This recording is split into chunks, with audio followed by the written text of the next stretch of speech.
Thousands of previously withheld records surrounding the investigation into the assassination of President John F. Kennedy were released to the public Thursday evening, shedding some light on what has been the subject of intrigue for more than 50 years. Thursday marked the federal government's deadline to release the 3,100 unseen files, a deadline that was set by Congress in 1992 under the President John F. Kennedy Assassination Records Collection Act. The documents have been held in the National Archives, and the majority are already public.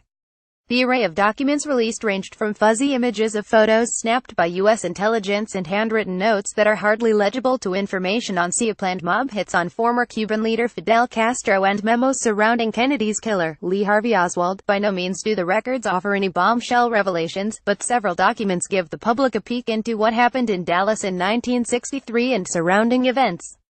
Here are 5 interesting things from the newest release of JFK files. Former CIA Director LBJ thought Kennedy assassination was payback for assassination of Vietnam President. A document released Thursday quotes Richard Helms, former CIA Director under Presidents Lyndon B. Johnson and Richard Nixon, saying President Johnson used to go around saying that the reason President Kennedy was assassinated was that he had assassinated President Diem. The document was from the 1975 deposition at Langley. CIA considered using mafia to kill Castro. Robert Kennedy once told the FBI that an intermediary had been hired by CIA to consult mobster Sam Giancana about hiring a gunman for $150,000 to kill Castro in Cuba. The account is detailed in an FBI memorandum from 1975. The memo is part of an 83-page report that also said the CIA considered delivering a poison pill to kill Castro.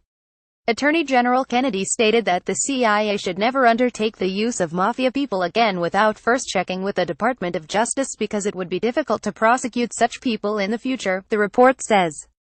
Mr. Kennedy further advised that, because of this matter, it would be very difficult to initiate any prosecution against Giancana, as Giancana could immediately bring out the fact that the United States government had approached him to arrange for the assassination of Castro.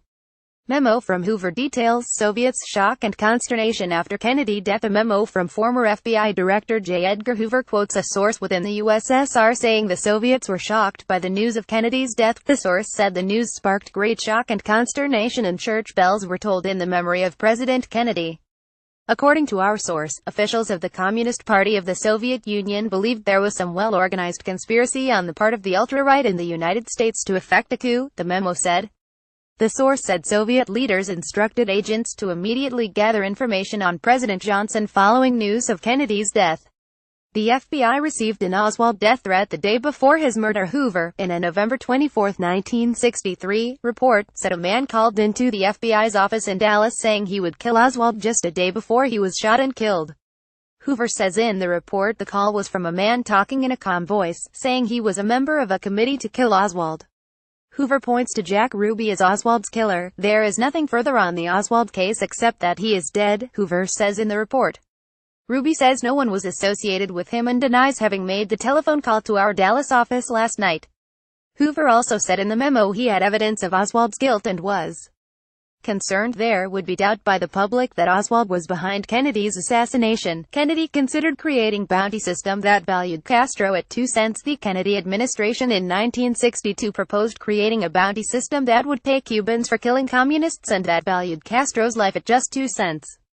The proposed system is detailed in a report from the White House, and would have offered rewards ranging from 2 cents to $1 million. Officials planned on dropping leaflets by air over Cuba that would have described the prizes for specific communist leaders. One final leaflet may be deemed advisable, and that one announcing a 0.02 reward for the delivery of Castro, the memo said.